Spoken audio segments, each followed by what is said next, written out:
BJP is asking that does the Delhi Chief Minister Arvind Kejriwal really have anything to celebrate? While the Aap is euphoric about the fact that finally he has got bail, there are strict riders which have also been imposed by the Supreme Court. First of all, he cannot derive any political mileage out of this bail because he cannot comment on the case at all.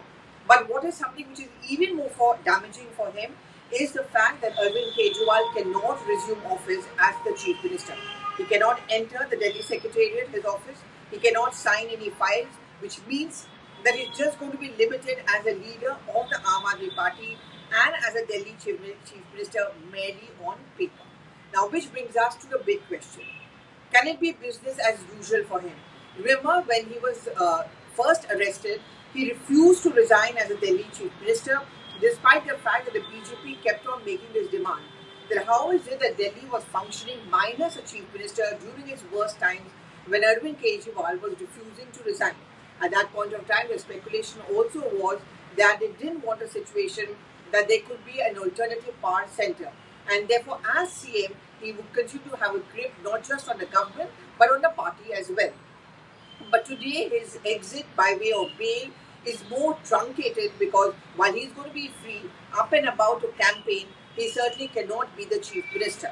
And that's the question which many and the BJP are asking. Shouldn't he then step down? Because the last time round he was hopeful of getting bail, and that's why the Aam Aadmi Party and Arvind Kejriwal kept on postponing a decision or taking a final call on his CM-ship. Every file was still signed on his name. The party leaders kept on giving all credit to him. Whatever new decisions were announced by the ministers, it was always announced on the name of the Delhi Chief Minister. But now this is for a longer period. Also, we are going to head into the elections in Delhi in the next couple of months. And the BJP, as a run-up to those state elections, are certainly going to mount pressure on the Aam Aadmi Party, saying that Arvind Kejriwal cannot continue as the CM. He needs to step down. But more than that, the people of Delhi would also want to ask this question. What's the point of having a Chief Minister who cannot be a Chief Minister, who cannot sign files, who cannot take any decisions, and you cannot have someone who's going to be a Chief Minister by proxy? It's quite likely that if they finally decide that Arvind Kejriwal is going to resign as the Chief Minister, there is likely to be a power struggle.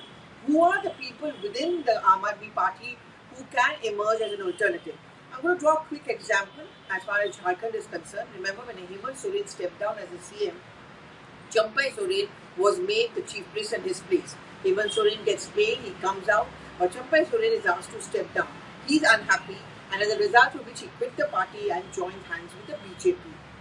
I think the AAP wanted to avoid this kind of a situation, but how can they do so and for how long? And therefore, who are the people who can take the place of Arvind Kejriwal? Will it be his wife? But then that's going to throw up many questions that she doesn't have an experience in governance or administration as far as the Delhi government is concerned. Is it going to be Manish Sisodia or Raghav Chadha or Saurabh Bharadwaj? There is a trust factor also which will now be questioned. Will Arvind Kejriwal and the top AAP leaders be able to trust each other? So certainly this pressure is going to be mounting. So this bail is actually a mixed bag. It's a double-edged sword. And frankly speaking, the Aam Aadmi Party will not have a reason to celebrate for long.